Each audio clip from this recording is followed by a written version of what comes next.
Hello, let's take a look at what Mr. B's online store would have looked like in its simplest form. Because this is a demonstration, it lacks some very obvious features of an online store.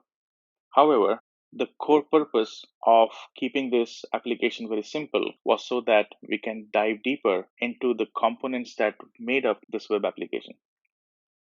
Upon starting, the online store begins with a list of products.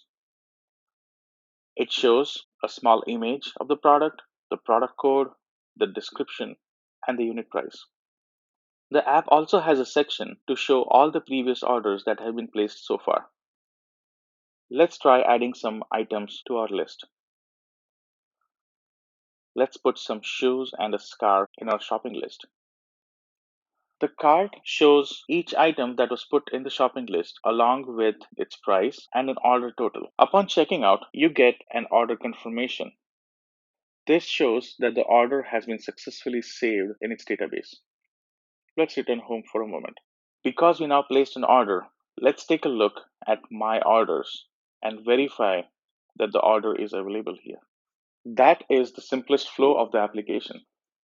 From a technical standpoint, we have a product listing that happens on this web page, a order listing that happens on this web page, and then an ability to add the items to the shopping cart, which is creating an order entry.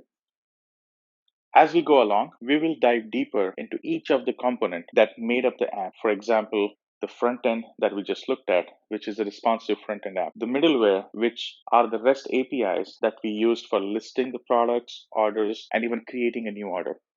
And last but not the least, we will also look at the database used in this application.